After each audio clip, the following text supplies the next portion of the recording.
Máme poštu pre pána Matoviča. Aha, ale ja ju dám osobne v bráne. Dobre, osobne ju nedáte. A prečo? Ja si pôjdem iný deň. Nemôžeme sa tam ani prejsť, peši? A prečo? A prečo? Teraz dôvod chcem vedieť. Dôvod si prosím. Ale dôvod, ja sa pýtam na dôvod.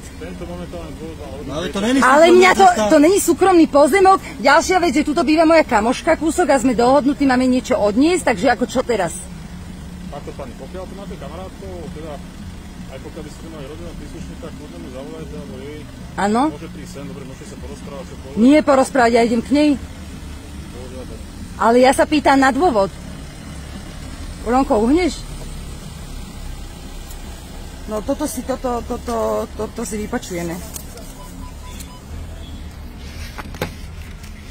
Toto si vypočujeme. No jasné. No tak aký máme prosím dôvod teda? S kým sa môžem rozprávať prosím? Pýtam sa na dôvod, pani policajti. S kým sa môžem prosím rozprávať? Slečna, ja vám ešte raz hovorím, momentálne je to tu uzatvorené. Ale ja sa pýtam, prečo je to tu uzatvorené? Ja chcem vedieť prečo. Toto nie je súkromná cesta. Vy ste platení aj z mojich peňazí. Vy si to uvedomte a prestaňte robiť zlobu. Vy sa zastávate zločinca, na ktorého je podané toľko trestných oznámení, nebolo podané na žiadneho človeka? Vy ste videli včera tie dokumenty, čo vyhodili von na webe? Od 2018. je toto plánované? Vakcinačné pasy? Vám to vôbec neprekáža? A ešte raz chcem vedieť dôvod. Prečo nemôžem ísť po štátnej ceste? Prečo? Ja viem, že vy ste cvičení, ale ja sa normálne pýtam na dôvod. Ako fakt. Chalani, však vy ste, akože sme jedna krv, kokos a toto? Pred chvíľočkou sa strieľalo pred úradom vlády, je to podľa vás normálne? No podľa mňa nie, veď vy zastávate zločinca. Ja viem, že možno niektorí z vás tiež tu nechcete byť, že si robíte svoju robotu, ale postavte sa za ľudí. Prosím vás, zamyslite sa nad tým. Fakt. Fakt. A ľuďom ide o život, páchajú samovraždy.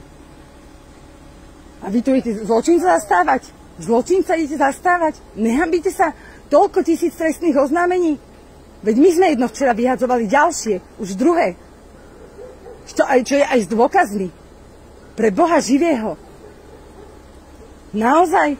Veď robte niečo, veď vy poznáte zákony. A toto zákonne nie je, čo sa tu deje. A dobre to viete.